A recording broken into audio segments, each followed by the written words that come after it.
So hello commerce graduates, welcome back to the channel. So आज जिस short topic को discuss करने वाले हैं वो है आपका evaluation of evolution of management thought, not evaluation. We are not doing the calculation part and all, right? Evolution of management thought, हम समझेंगे कि मैनेजमेंट के जो ये थॉट्स हैं, है ना, ये कैसे इवॉल्व हुए। जैसे आज को हम देखते हैं मैनेजमेंट का थॉट क्या चल रहा है कि हम सारे डिपार्टमेंट आपस में कोऑर्डिनेट करके काम करेंगे और ताकि गोल को अचीव कर पाएंगे। एक सिस्टम है पूरा मैनेजमेंट, इस तरीके से हम देख रहे हैं आपस में इंटरलिंक्ड। बट क्या ये पहले नहीं था या पहले से ही चला आ रहा है? ये क्या था कॉन्सेप्ट, कैसे मैनेजमेंट के थॉट आए, वो हम यहाँ पे देखने वाले हैं। Basic concept.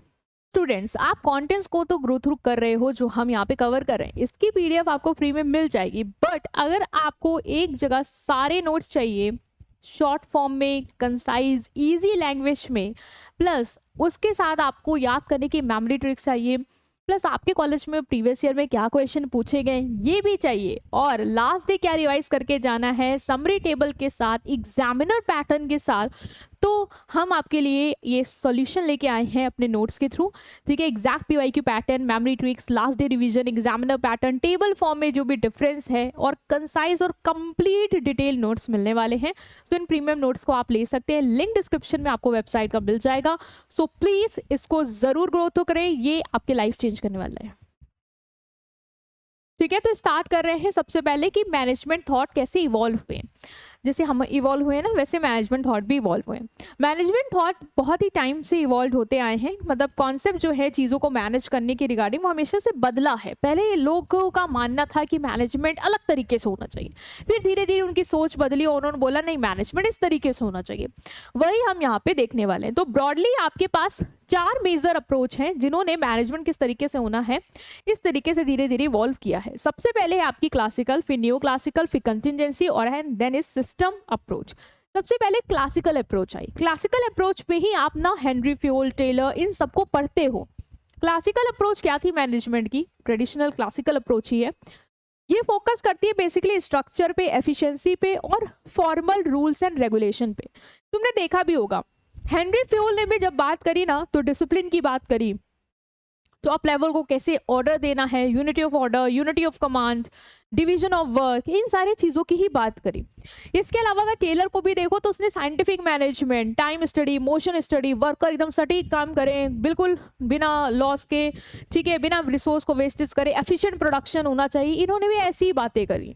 मतलब ये सारे लोग कहीं ना कहीं एफिशिएंसी की बात करने लगे। इन लोगों ने कहीं ना कहीं एक स्ट्रक्चर मजबूत बनाने की बात करी और रूल्स एंड रेगुलेशन की बात करी। तो क्लासिकल अप्रोच ना इन्हीं सारी चीज़ों पे फॉलो करता था। उसका मानना था मैनेजमेंट मतलब एक स्ट्रक्चर प्रॉपर करना, एक रूल्स फॉलो करवाना सबसे, और ये इंश्योर करना कि प्रोडक्टिविटी और एफिशिएंसी इंक्रीज हो उस मैनेजमेंट के थ्रू। तो इसी के रिगार्डिंग आपने साइंटिफिक मैनेजमेंट पढ़ा यहाँ पे। एफडब्ल्यू टेलर जो फोकस करते थे कि शॉप फ्लोर या लोअर लेवल वर्कर के लेवल पे एफिशिएंसी बढ़ाई जाए, तभी वो उन लोगों के काम को मॉनिटर करना, ये इंश्योर करना कि समय पे जल्दी जल्दी काम कैसे हो सकता है, एक करेक्ट सटीक काम पे गोल कैसे अचीव करना है, ठीक है, मोशन क्या होने चाहिए, अननेसेसरी मूवमेंट हम हटाएं। तो इन लोगों ने इस पे बात करी। फिर यहीं पे तुमने हेनरी फ्यूल को भी देखा है क्लासिकल में ही, जो कहते हैं कि 14 प्रिंसिपल फॉलो करो जिससे मैनेजमेंट इंप्रूव हो, टॉप लेवल, जिससे चीजों को और अच्छा मैनेज करें। और ब्यूरोक्रेटिक मैनेजमेंट मैक्स वेबर भी क्लासिकल में ही फॉलो करेंगे।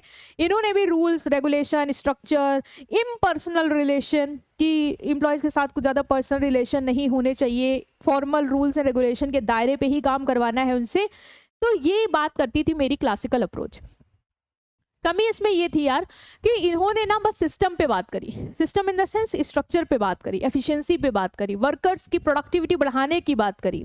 इन्होंने वर्कर्स के इमोशन, उनका रिलेशनशिप एक दूसरे के साथ, उसकी कोई चर्चा ही नहीं करी। मतलब वर्कर्स को आपने एक मशीन माना इन्होंने क्लासिकल अप्रोच में, और कहा कि वर्कर्स को अगर मैनेज करना है, मैनेजमेंट करवाना है, अच्छा मैनेजमेंट इंश्योर कराना है, तो रूल्स रेगुलेशन फॉलो कराओ, सबको बोलो ऐसे से काम होना और ऐसे से काम करके दे, एकदम स्ट्रक्चर में चीज़ें होनी चाहिए।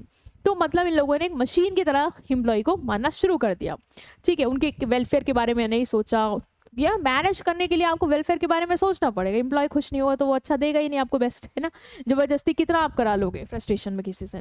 तो इसी के बाद आई आपकी न्यू क्लासिकल अप्रोच, जिसने इस अप्रोच को दुत्कारा और कहा कि यहाँ पे ह्यूमन रिलेशन की कोई चर्चा नहीं करी है, यही है, तो ये अच्छा मैनेजमेंट नहीं हो सकता। तो इवॉल्व होके आया आपका न्यू क्लासिकल अप्रोच। इसने बोला कि क्लासिकल अप्रोच ने ह्यूमन और सोशल फैक्टर को निगलेक्ट कर दिए हैं। एफिशिएंसी बढ़ाना बात सही है, प्रोडक्टिविटी बढ़ाना सही है, स्ट्रक्चर फॉलो करना सही है, लेकिन वर्कर को एक स्पेस भी दी जाए जिससे वो आपस में भी इंटरेक्ट कर पाए, सोशल रिलेशन बिल्ड कर पाए, साथ ही साथ उनके लिए अच्छी वर्किंग कंडीशन दी जाए, उनको अच्छा इन्वायरमेंट दिया जाए जिससे वो प्रॉपरली खुश रहें, और तब आप चीज़ों को बढ़िया मैनेज कर ले जाओगे। तो इन्होंने ना हैवथॉर्न, एल्टन मायो ने हैवथॉर्न में स्टडी करी, जहां पे इन्होंने शो किया कि सोशल और साइकोलॉजिकल फैक्टर ना वर्कर की प्रोडक्टिविटी पे बहुत प्रभाव डालते हैं देन फिजिकल कंडीशन। तुम उनको अच्छी अच्छी चीज़ें दे दो, फिजिकल इन्वायरमेंट भी मान लो अच्छा दे दो, लेकिन वो फिजिकली साइकोलॉजिकली सेटिस्फाइड नहीं है, ठीक है, मेंटल स्ट्रेस में है, प्रेशर में है, ठीक है, स्टैंडर्ड के तले दबे हुए हैं, ठीक है, वो सोशली सेटिस्फाइड नहीं है, आपस में कहीं एक दूसरे से फैमिली ओरिएंटेड कुछ बात भी नहीं कर पा रहे, दिल की बात भी नहीं कर पा रहे, तो मैनेजर अच्छे से मैनेज नहीं कर पाएगा। तो उसको ये चीज़ों को भी फ्री करना पड़ेगा ताकि वो सोशली और साइकोलॉजिकली खुश रहें, और तब आप देखेंगे कि मैनेजमेंट आपका बेटर होगा और प्रोडक्टिविटी लोगों की बढ़ेगी। ठीक है, ये एम्फेसाइज करती है कि एम्प्लॉय के शिफ्ट किया जाए, एम्प्लॉय का जो भी फोकस है वो प्रोडक्टिविटी, एफिशिएंसी और एक मशीन उनको बनाने से बेहतर आप उसको शिफ्ट करिए कि आप एम्प्लॉय को मोटिवेट रखें, उसके साथ बातचीत करें, उनको ग्रुप में काम करने का मौका दें, उनको आपस में इनफॉर्मल रिलेशन बिल्ड करने दें, जिससे आप देखेंगे कि वर्कर खुश रहेंगे क्योंकि वो सोशल बीइंग है, ना कि सिर्फ पैसे कमाने की मशीन। तो इन्होंने ये अप्रोच दी। फिर आती कंटिजेंसी या सिचुएशनल अप्रोच। सिचुएशनल अप्रोच कहती है कि देखो भाई, आप हर जगह ना ये नहीं कह सकते कि इनफॉर्मल होने दो या फॉर्मल ही रहने दो। हर मैनेजमेंट का जो तरीका है, अप्रोच है कि कैसे आपको लोगों को मैनेज करना है, वो डिपेंड करेगी कि आपके सामने सिचुएशन कैसी है। अगर सिचुएशन ऐसी है कि आपको रिजिडली स्ट्रिक्ट होकर चीज़ों को मैनेज करवाना होगा, सबको रूल्स में दायरे में लाना ही पड़ेगा, तो आप वैसे करो। और सिचुएशन ऐसी है कि जहाँ तुम लिबर्टी दे सकते हो, लीनियंसी दे सकते हो, तो वहाँ वैसे करो। तो इसने बोला कि मैनेजमेंट का मैनेज करने का कोई बेस्ट वे नहीं है, कोई एक सिंगल बेस्ट वे नहीं है, ये डिपेंड करता है कि सिचुएशन कैसी है, और जैसी सिचुएशन होगी उसी हिसाब से आप चीज़ों को मैनेज करने के लिए अपनी अप्रोच अप्लाई करेंगे। तो management practice should adopt based on factors like organisation का साइज कितना है। अगर ऑर्गेनाइजेशन बहुत बड़ी है तो तुम्हें कहीं ना कहीं लोगों को पावर देनी पड़ेगी, अथॉरिटी बांटनी पड़ेगी, और उनको अपने लेवल पे डिसीजन लेना पड़ेगा, उस तरीके से तुम्हें उन्हें मैनेज करना पड़ेगा। ऑर्गेनाइजेशन छोटी है तो तुम खुद ही एक सारे पावर को सेंटर में रख के डिसीजन लेके लोगों पे थोप सकते हो, ठीक है, वो उस तरीके से चल सकती है। टेक्नोलॉजी देखना होगा, टेक्नोलॉजी अगर नहीं आ रही है तो आपको वर्कर्स को मोटिवेट करना, उनसे बातचीत करना, उनको थोड़ा मौका देना होगा समझने का। तो मतलब कैसे आप उनको लीड करोगे, बेसिकली ऑटोक्रेटिक वे में, डेमोक्रेटिक वे में, तो ये डिपेंड करता है कि आपके सामने सिचुएशन कैसी है। सिचुएशन समझो और उस हिसाब से ही अपनी मैनेजमेंट की टेक्निक लगा दो। लास्ट जो अप्रोच है इवैल्यूएशन में वो है, इवोल्यूशन में वो है आपकी सिस्टम अप्रोच। ये देखती है कि ऑर्गेनाइजेशन कोई अलग अलग डब्बा नहीं है, ये पूरा एक सिस्टम, जैसे बॉडी का सिस्टम होता है ना, हर पार्ट आपस में जुड़े हैं, वैसे ही ऑर्गेनाइजेशन के जितने भी डिपार्टमेंट, चाहे प्रोडक्शन हो, मार्केटिंग हो, फाइनेंस हो, परचेज हो, सारे डिपार्टमेंट क्या है, आपस में कनेक्टेड हैं। सब डिपार्टमेंट आपस में कोऑर्डिनेट करके काम करेंगे, तभी हम अच्छा मैनेजमेंट कर पाएंगे। तो इसने यही बोला कि मैनेजमेंट जो है व्यू करता है ऑर्गेनाइजेशन को एक यूनिफाइड पर्पसफुल सिस्टम के फॉर्म में, जो अलग अलग पार्ट, मतलब अलग अलग डिपार्टमेंट से बना है, बट सारे डिपार्टमेंट आपस में रिलेटेड है। Organisation interact with it external environment and takes input, process them and give output. जैसे ऑर्गेनाइजेशन क्या करता है, अपने एक्सटर्नल एनवायरनमेंट, जो उसका बाहरी इन्वायरमेंट है ना, जो उसका ओपन सिस्टम है, उससे क्या करता है, इंटरेक्ट करता है सप्लायर से, कस्टमर सबसे, और क्या करता है, सप्लायर से इनपुट लेगा, ठीक है, उसको प्रोसेस करेगा और फिर उसी को बना के आउटपुट दे देगा। तो इसमें सारे डिपार्टमेंट क्या है, आपस में इन्वॉल्व होंगे, सब आपस में कनेक्ट करेंगे।